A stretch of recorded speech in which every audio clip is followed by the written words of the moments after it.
どうにかな。しょうがねえ。死ぬまで生きて命令を果たしてやろうじゃねえか。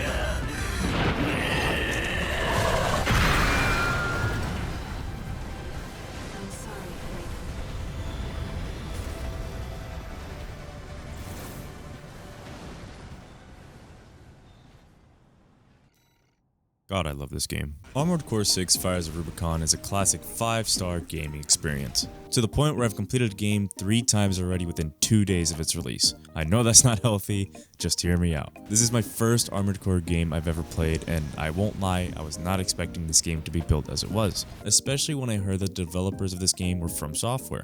I immediately thought, oh, it's just gonna be Elden Ring with mechs.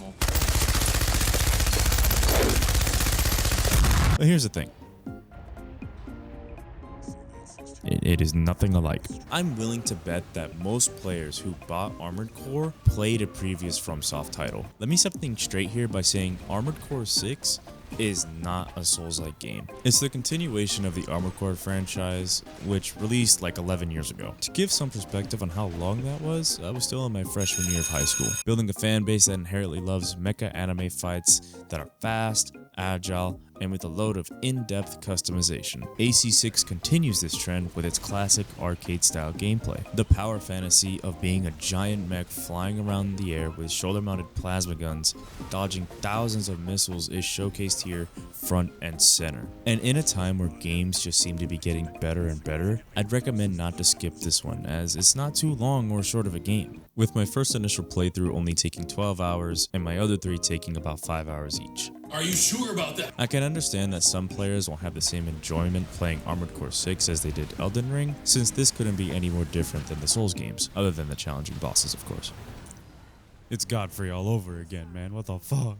Quick side note, the number of players that already got filtered by the tutorial boss is honestly hilarious. Like, some of these reviews are just copium incarnate. Anyway, to discuss Armored Core 6 won't really require any spoilers of the story or bosses. For the sake of those who haven't gotten a chance to beat the game yet, I'm only going to use footage from the first 2 chapters. So with that said, let's get started.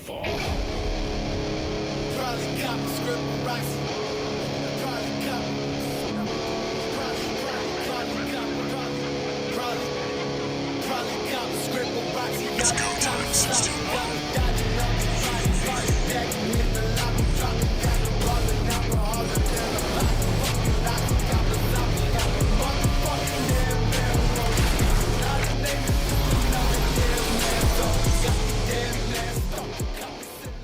To put it briefly, Armored Core 6 is a third-person arcade-like mech game that focuses on level design, customization, combat, and boss encounters. Now obviously there's more to it than that, but for the sake of this video not being 30 minutes long, I'll just be showcasing these aspects of the game since they're the most consistent and strongest parts of the game that make it fun. As I've mentioned, FromSoft really went for an arcade gameplay style in Armored Core 6. With its linear level design and enemy variety throughout those levels, it feels like something fresh. The thing is, it's really not fresh. It's just been forgotten. Hear me out for a second. Games as of late have been really focused to a open world design where developers try to make their games as different as they can from the previous open world game, all while avoiding the "it's just Far Cry but blank."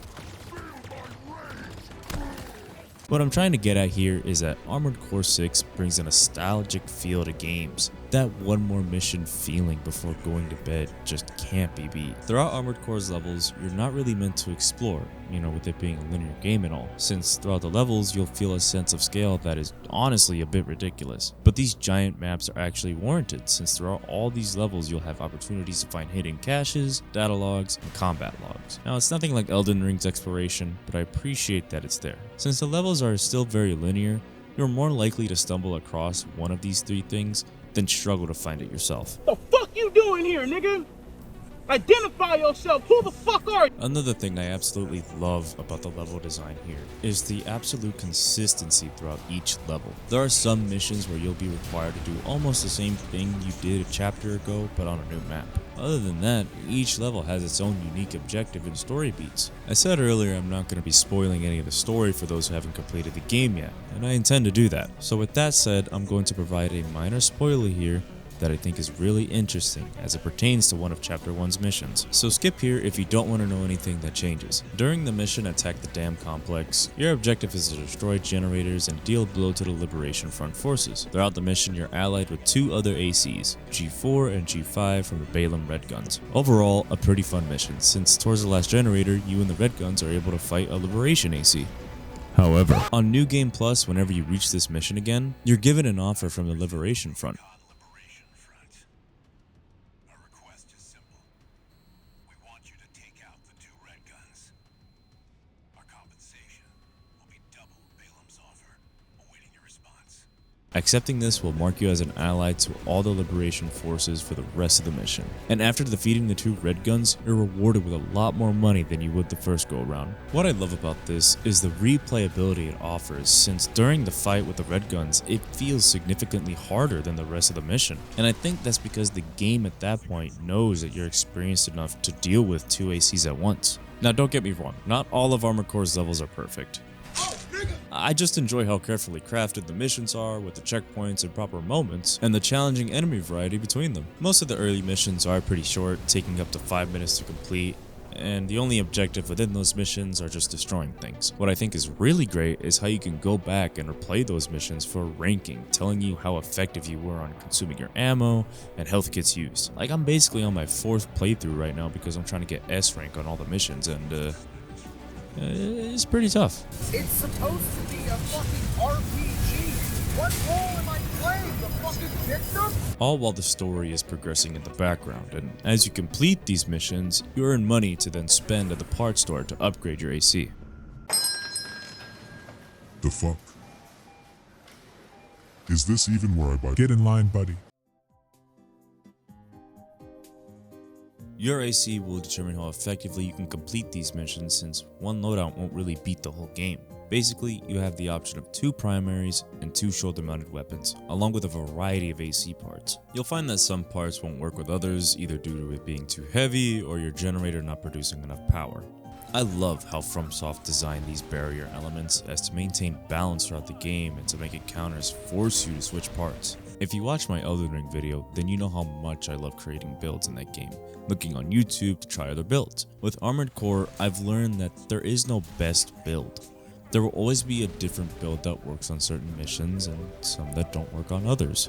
I originally learned that while beating the Chapter 1 boss. Because when I was first completing this mission, I approached it with a very quick and light AC, since the beginning of the mission kinda tells you to maintain stealth.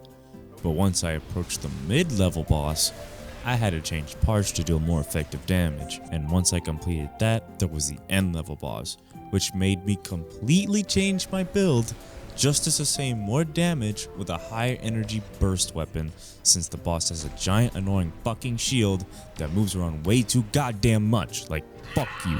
The neat thing is, that's just the part customization. Let me ask you something, do you remember the Black Ops 2 emblem creator? Because it's here too, and it's honestly so funny. The amount of corporate sponsored mechs I've seen is honestly starting to be a problem. Basically, the way you customize your AC will determine how you play, since the more effort you put into the game unlocking parts and discovering a comfortable playstyle will determine how much fun you'll have. And without a doubt, I'd say the most fun of Armored Core 6 is the combat. How many APUs are operation? 13, sir. Give me the one closest to gate 3.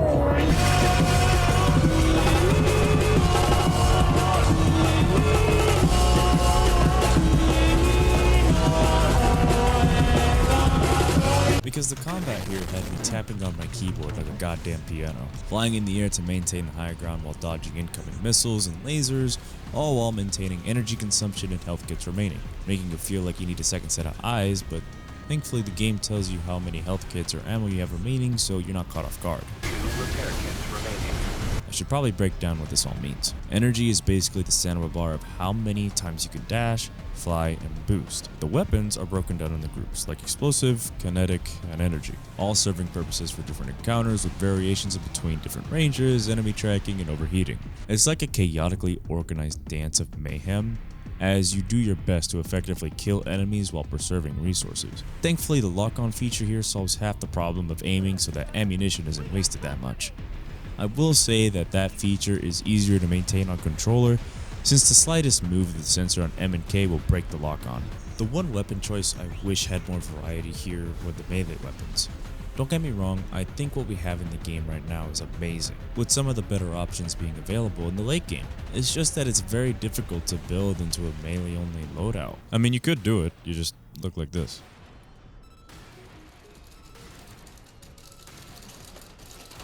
Small enemies go down with usually 1 to 4 shots, but other enemy AC and larger enemies is where this game shines.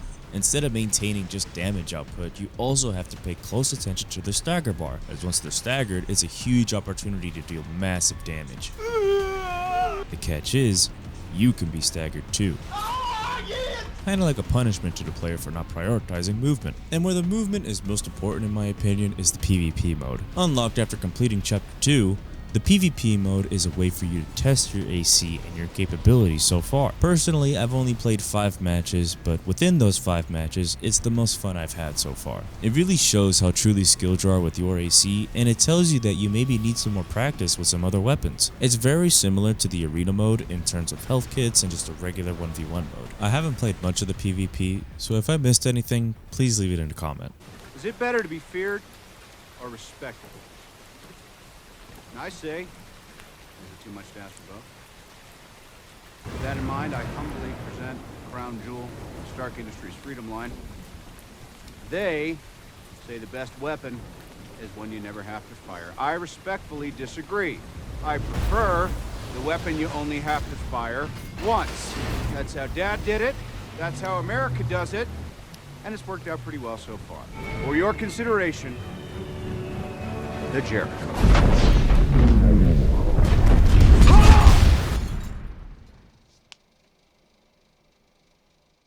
Before we wrap up this video, I want to discuss one more thing that deserves a specific spotlight, those being the boss fights and arena modes. These two aspects of the game is where everything comes together, giving players challenging hurdles, testing everything they've learned throughout the game. Such is the case with bosses, providing random but telegraphed attacks that may take a couple tries to learn. All that while managing all the resources I've just mentioned. Run out of energy, get punished.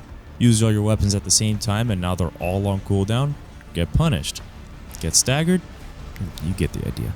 Chapter 1 contains some bosses that are easy enough for the player to adapt to, and the game even offers help by providing an ally AC. But in Chapter 2, it's just you and your AC, as by then the bosses will expect for you to have the parts and experience necessary to beat them. Lately I've been hearing a new term used for some of these bosses, that term being filter boss. I mentioned it earlier, but let me explain. A filter boss is an encounter that challenges a player that is so difficult to a point where they decide to quit the game entirely. I think that almost every chapter and boss in this game could be considered a filter boss. Like if you thought Chapter 2 was hard, just wait for Chapter 4, buddy.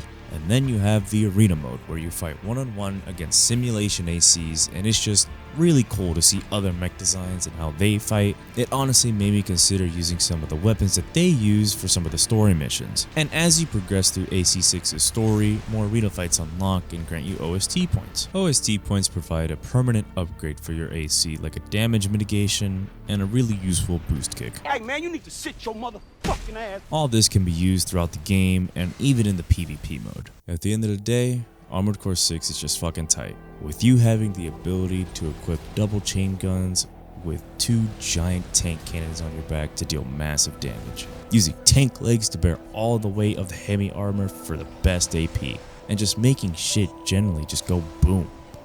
Listen, you can watch this video and think that the game's mid if you want, but until you sit down with a controller in your hands, feeling the impact of the cannon you just shot, I don't think you'll get how it feels. I highly recommend this game to anyone that enjoys challenging boss fights, satisfying customization, and completionists, since really in order to play all the missions, you've got to beat the game 3 times.